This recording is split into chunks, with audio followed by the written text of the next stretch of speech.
Pedrito! Ven, papi, ven! For only a few minutes every day, Buenaventura's children can escape their reality. 6 months ago, they lived in Guatemala, but that all changed when the gangs arrived and brought with them the threat of death. The family had to flee to the United States. We crossed Mexico by bus. When we arrived at the American border, we were arrested by the police. They let me get in, but my daughter was separated from her husband. She was taken to Michigan, where she stayed alone for 2 months.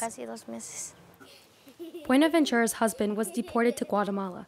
She found herself alone in a foreign country with her son, and her 7-year-old daughter, Gianni, was placed in a detention center 300 kilometers away from her. When I was away from my mum, I was very sad. I was ill. I would tell her, "Mum, I want to be with you." And she'd say, "Don't worry, we'll be together soon." And I would cry a lot on the phone.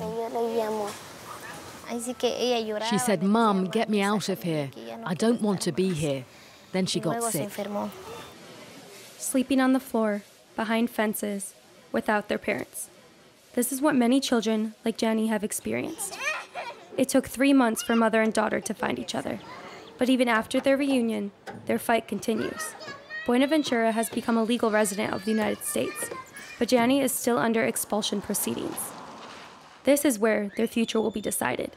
Every day, hundreds of asylum seekers come to this Miami Immigration Center. It is here where they receive the news of their children being placed elsewhere in camps.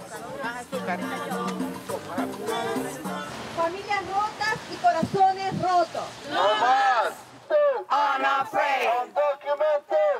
Unafraid! Diane comes here every day. Her association helps these families in distress. In a few months, she has seen situations she could never have imagined in a country like the United States. The cause? The Homestead Detention Center, located only a few kilometers from her home. There are some very young children in there. We call them unaccompanied children. They have to go before a judge by themselves, without a lawyer, because they have no money to pay for it. So it's up to us NGOs to find them a lawyer, but there are so many cases that we can no longer manage.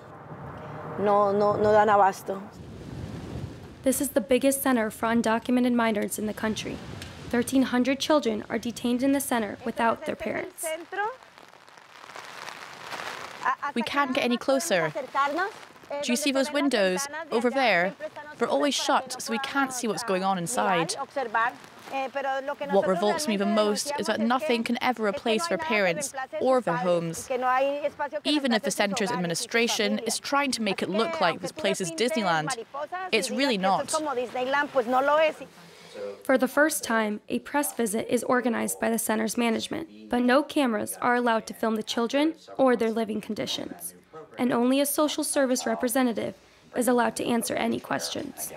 What do you say to the people who continue to speak out against this facility and call it a detention center where the children are jailed? So should we just let kids run loose? We're always looking for ways to improve, and at the same time, we're operating this program the way that Congress designed it.